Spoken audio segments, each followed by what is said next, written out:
প্রিয় ভাইরা, গুরুত্বপূর্ণ একটা প্রশ্ন। ইসলামী ব্যাংক বলতে বাংলাদেশে এখন অনেকগুলো ইসলামী ব্যাংক আছে। এই ইসলামী ব্যাংকগুলোতে টাকা রেখে আমরা তার লভ্যাংশ ভোগ করতে পারবো কি না, এই বিষয়ে ওলামায়ে কেরামের একাধিক মত আছে। কিছু ওলামায়ে কেরামের গবেষণা অন্তে তারা বলেন যে ইসলামী ব্যাংকগুলো আমাদের দেশের পরিসরে কেন্দ্রীয় ব্যাংকের অধীনে থাকতে হয়, দেশের প্রচলিত নিয়মকানুন মেনে চলতে হয়, যার কারণে এবং অনেক ক্ষেত্রে সদিচ্ছার অভাব বা ঘাটতি থাকার কারণে পরিপূর্ণ ইসলামিক না। যেহেতু পরিপূর্ণ ইসলামিক না, অতএব সেখানে টাকা রেখে সেটার লভ্যাংশ খাওয়া জায়েজ হবে না। এটা হলো কিছু আলেমদের মত। এর বিপরীতে অন্য ওলামায়ে কেরাম বলেন, যেহেতু আমাদের সমস্ত ইসলামী ব্যাংকগুলোর শরিয়া বোর্ড আছে এবং সে শরিয়া বোর্ডে গ্রহণযোগ্য ওলামায়ে কেরাম বসে আছেন, তাদের দায়িত্ব হলো এটা ইসলামী পদ্ধতিতে চলছে কিনা মনিটরিং করা, পরামর্শ দেওয়া। তো সেক্ষেত্রে ওলামায়ে কেরামের এই শরিয়া বোর্ডের উপরে আস্থা রেখে তারা কি করছেন না করছেন ওই দায়িত্ব আমার না। আমি ওলামায়ে কেরামের শরিয়া বোর্ডের প্রতি আস্থা রেখে সেখান থেকে লভ্যাংশ খেতে পারি। দুইটা মত পেলাম কিনা? এই দুই মতকে সমন্বয় করে একটা তৃতীয় মত দিই আমি আপনাদের। সেটা হলো ইসলামী ব্যাংকগুলোতে টাকা জমা রাখা এক জিনিস, আর সেখানে বিভিন্ন মেয়াদে কিস্তিতে টাকা রেখে লাভ খাওয়া আরেক জিনিস।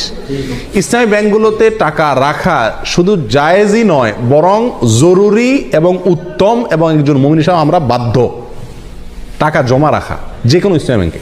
কেন? কারণ সুদী ব্যাংকে আমি টাকা জমা রাখলে কেমন যেন তাদেরকে সুদী কারবারে কি করলাম, সহায়তা করলাম। আমার এই টাকাটা পেয়ে তারা সুদে সহায়তা করবে। ইসলামী ব্যাংকগুলো আর কিছু করুক আর না করুক, একটা কাজ তো তারা করবে, সেটা কি? আমার এই টাকাটা নিয়ে সুদ যে হারাম, এই একটা কনসেপ্ট ইসলামী ব্যাংকগুলো বাংলাদেশে বিস্তার করছে কি করে নেই? অন্য ব্যাংকগুলোতেও বলে কয়ে ঘুষ দিয়ে ঘোষণা দিয়ে কি দেয়, সুদ দেয়। আর সুদ যে হারাম, এই কনসেপ্টটা ইসলামী ব্যাংকগুলো বাংলাদেশে একরকম প্রতিষ্ঠিত করছে। বাস্তবায়ন যাই হোক, এটা জানাইছে, এলেমটা তারা প্রচার করছে। স্বীকৃতি এবং স্লোগান হলো তারা সুদমুক্ত ব্যাংকিং চায়। অতএব তাদের কাছে টাকা রাখা আর সুদী ব্যাংকে টাকা রাখা বেশ কম আছে না নেই? সুদী ব্যাংকে টাকা রাখা মানে সরাসরি সুদখোরকে আমি হেল্প করা, ঠিক না? তাহলে আমরা ইসলামী ব্যাংকের টাকা জমা রাখবো অন্য ব্যাংকের উপরে প্রাধান্য দিয়ে, এতে কোনো সন্দেহ নাই। দ্বিতীয় হলো টাকা বিভিন্ন পলিসিতে রেখে সেখান থেকে কি খাওয়া, লাভ খাওয়া। এটা হালাল কিনা তার জন্য বলেছি ওলামায়ে কেরামদের একটি মত। অনেকে বলেছেন যে এটা হালাল, কারণ এখানে শরিয়া বোর্ড আছে, ওনারা দেখছেন, আমার আর ভেতর দেখার দরকার নাই, বাকি দায়িত্ব তাদের, আল্লাহর কাছে তারা সব বিষয়ে তো আমি গভীরে যা দেখার দরকার নাই, জরুরি না।